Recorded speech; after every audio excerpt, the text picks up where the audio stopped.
And arrogance in a leader is an unhealthy ego that comes just before a fall.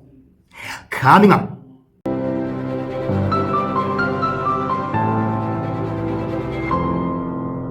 During his address at Somkhulu in KZN, Senzo Mchunu dropped a statement that to so many people out there sounded very arrogant, irresponsible, and totally insensitive to the people of South Africa, especially for the explosive allegations leveled against him. He's a man who sounded not remorseful at all and showed that he really doesn't care what you think of him. Listen to this. Amandla lenhlangano asekubumbaneni kwa wonke lamakhaya ala ebuholini kukaMthiya. Umthiya qhuba nje ukhole uma ukuthi yenza iphutha ulenze nje iphutha Mthiya. Ngoba umuntu ungasabi ukwenza iphutha ulenze nje iphutha. Futhi uma begxeka bavumele ukuthi seniqedile ukungixeka. Ubuzo useniqedile kususho ukuthi ngiyabonga ukungixeka ngiyayijabulela futhi lento yokungixeka. Kodwa wazi Mthiya ukuthi abagxeka kakhulu imvamisa ababi nayo into yokuthi kufanele bekwenziwe njani. Kodwa bamukele nabo. Bavamisa ukugxeka bagxeke noma mnezi u15 minutes umuntu agxeka akanayo into athi angenziwa kanje kwenziwe kanje. Yep, I am not surprised so many people felt gaslighted by this man. You can see, you can even hear from his voice that he's not a kind of a man who could easily say, I'm sorry. You can see his arrogance. You can hear how arrogant he sounds, and he doesn't strike me as a man who could easily take responsibility at all.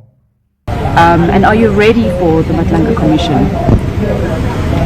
Well, I don't want to make any comment except to confirm what you are saying. This is the period of the commission, and I am ready to go to the commission.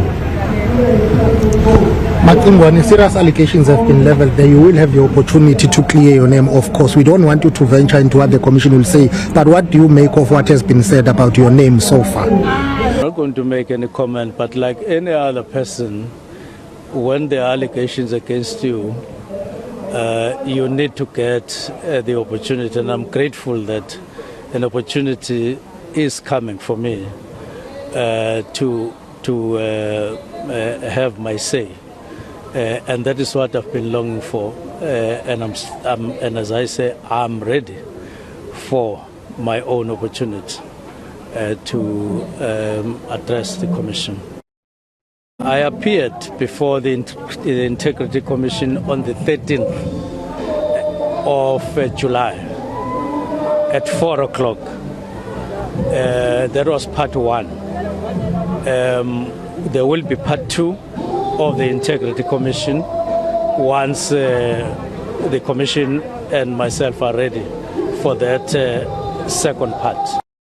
From where I stand, I am innocent of those, and I deny them very strongly.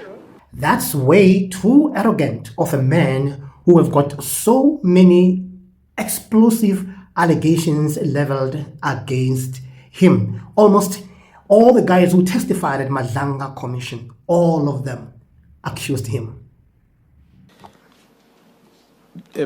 Upon receipt of this WhatsApp message with a letter, the first point of contact was to engage the Chief of Staff at the Minister's office. Mr. Nkabinde is a well-known individual to me. I personally called him, understanding that there can never be any letter signed by the minister that does not pass his desk, or at least pass his hand. So I asked about it, whether is he aware, or maybe it's just a fake letter that is created by someone and is circulating. So I asked him if he's aware of such a letter that is disestablishing the team. And his response was yes, he is aware of the letter. In actual fact, his words were, the letter has been going back and forth. Someone crafting it, sending it to the minister, has been corrected. Eventually, he was put under pressure to dispatch it to the Office of the National Commissioner. The narrative that the PKTT was not effective is completely false. If at any point I was convinced that the PKTT was no longer effective, I would not have approved its extensions and budgets, which had to be considered twice a year. Hence my astonishment when I learned that the minister had issued a directive to me to implement his decisions to disband the PKTT. I'm convinced that if the minister had made himself available for briefing and engaged me with an open mind prior to issuing the disbandment directive, he would not have disbanded the PKTT. In the letter where the minister says, after assessment, the team is not adding value to subs or to the country. I can't recall the exact wording. I'm sure for one to come to that conclusion, yes, you must have done assessment. And when you do assessment, obviously you will talk to people that are dealing with the matter at hand. In this case is the PKTT. So in order for one to have had briefing of the PKTT, the minister would have definitely have briefing from General Mkhunu or have briefing from Dumisani Khumalo or had briefing from myself. To an extent, maybe 30% maybe should have had briefing from Lieutenant General Libya, because Lieutenant General Libya, at some point, he headed the National Steering Committee, but it didn't go far. He left it. So he wouldn't know the complete work of the team. There is no way he will know it. So then to come to that conclusion without having this briefing, I wonder who briefed him, because that's for sure I know. There is nobody that knows the work of the team than those. Was the instruction a direction or not? And why not? Chair, clearly it was an instruction by the minister. It also contained the word, I believe repeatedly, direct. The question is, was it a lawful instruction or direction, in the sense, did the minister have the power to direct or command the closure of a task team that was investigating crimes?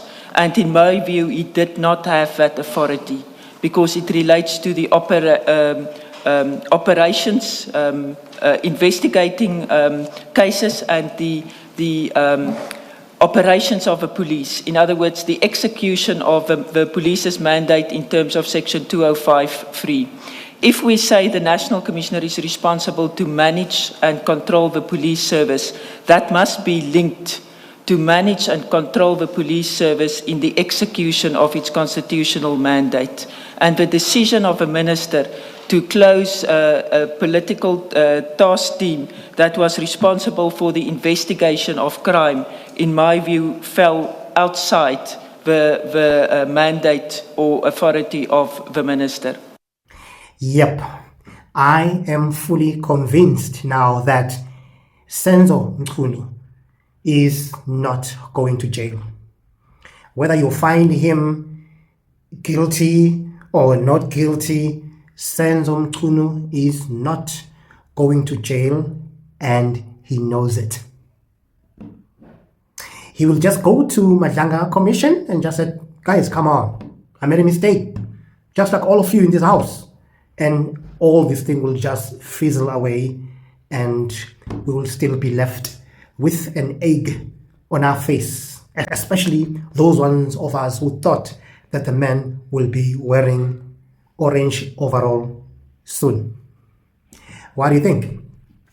Let me have your comment below. And of course, if you are coming for the first time, don't forget to like, share, and subscribe.